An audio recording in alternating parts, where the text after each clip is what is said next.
이렇게 생각합니다. 네.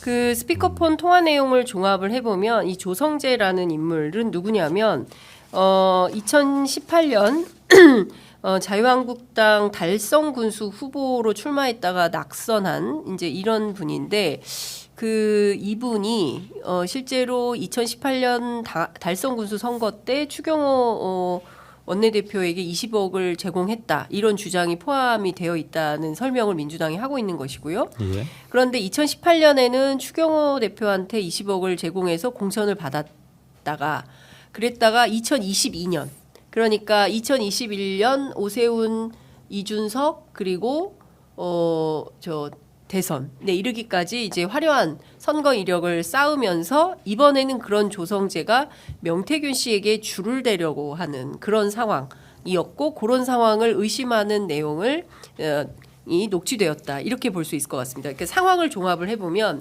그 조성재라는 인물이 돈이 많은 것 같아요.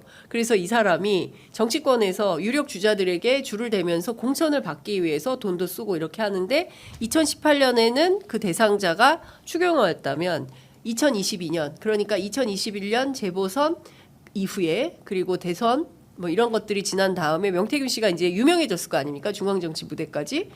그래서 뭐 김무성 대표도 만나고 뭐 누구도 만나고 이런 쭉쭉쭉 이런 인연들이 소문이 났을 거 아니에요. 그런 다음에 이제 찾아온 거죠.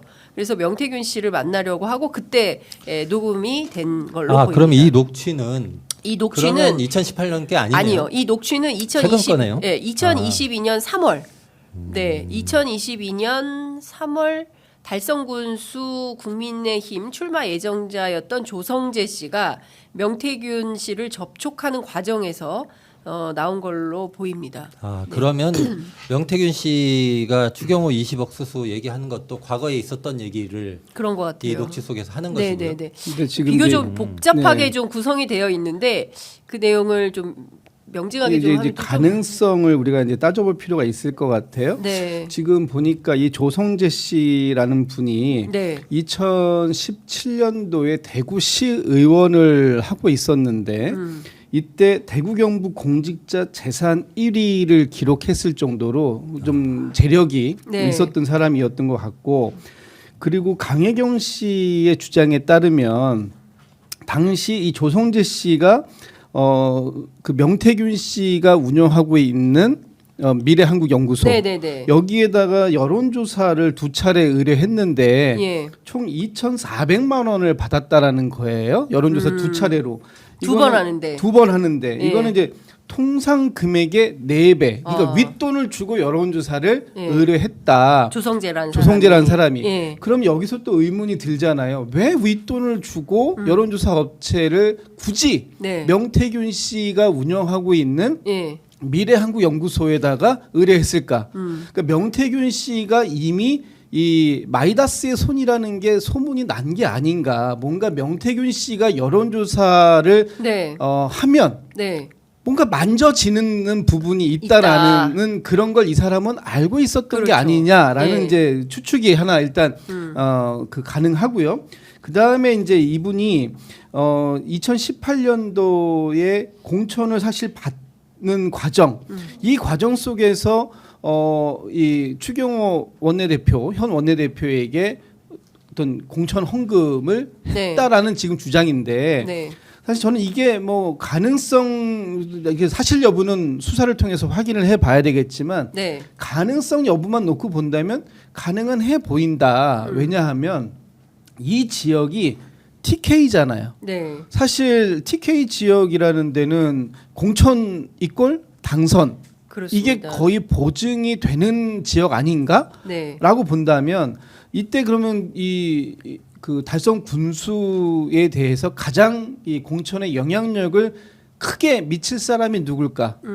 당연히 그 지역의 현직 국회의원이지 않을까? 네. 그렇다면 그 지역의 국회의원이 누구였냐? 추경호 지금의 원내대표다. 네. 라고 하면은 어떻게 보면은 논리적 구조는 지금 맞아 떨어지거든요.